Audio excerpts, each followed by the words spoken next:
Hello and welcome back to Tiffany Talks Tarot. Today we are on the Four of Pentacles and we are still in Capricorn. This is the Sun in Paprikacorn.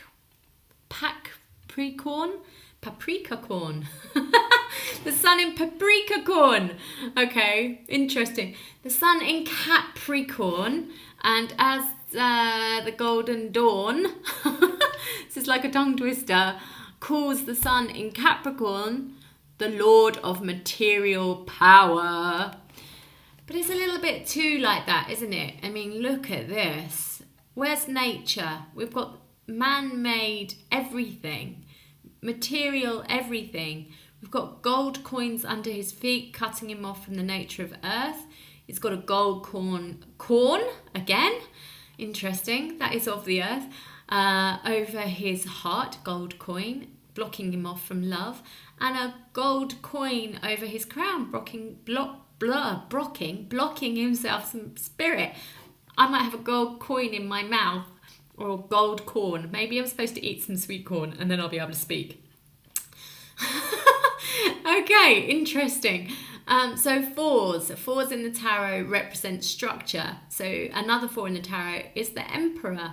And you can kind of see quite a lot of similarity. Yes, that's the word, similarity between the Emperor and the Four of Pentacles here. They're both quite armoured. They're both sat quite stiffly on a throne. They both have like some type of like empire behind them. You know, this is just like a mini emperor.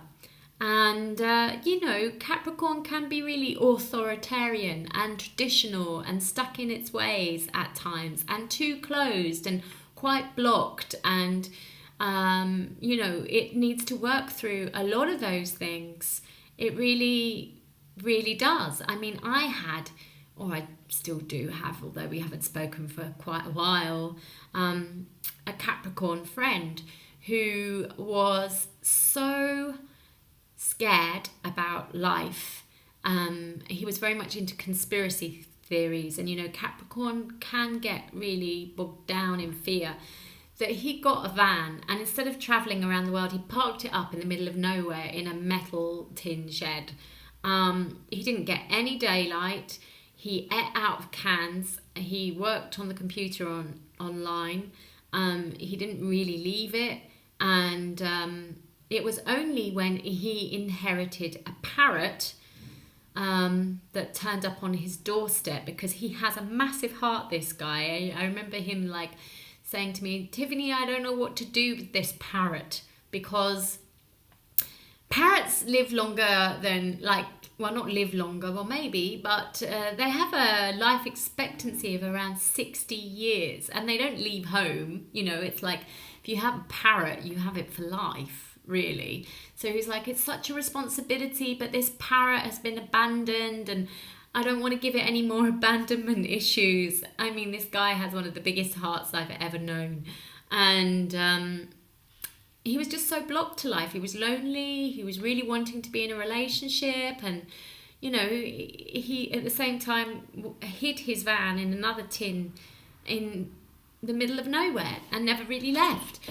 So, you know, I remember I was working with him quite strongly at that time, and I was like worried about him. I saw him as depressed. I saw him as so blocked. I saw his cash flow as getting worse and worse and worse, and his nutrition in life is getting worse and worse and worse on every level. But when this parrot came in, his whole life absolutely changed, because he started seeing, you know, that he couldn't live the way that he was living because it was not good for the parrot. So the parrot was just in this tin van in a tin shed and didn't get any daylight. My friend would work until 3 a.m. on the computer, and the keys would wake the parrot up as he was like thumping the keys. So he started to have to go to bed. He started to have to find natural light. And, you know, we were laughing because he really wanted a bird. You know, I was like, well, you've manifested your bird, But actually, it did help him to manifest his bird, because the next thing I knew, he'd met someone and he'd moved to a farm in Devon and was out in the country riding his tractor. The whole life had completely changed. And so this shows us that, you know, it's not up to us as well to unblock someone. You know, it's like, or not our responsibility to worry about them. It's like, that just makes more of this. It makes the stubbornness come up in someone more. And that somewhere along the line, something will happen that will be a mirror, yeah? And they'll see that they're living like this, and then they have to change. So,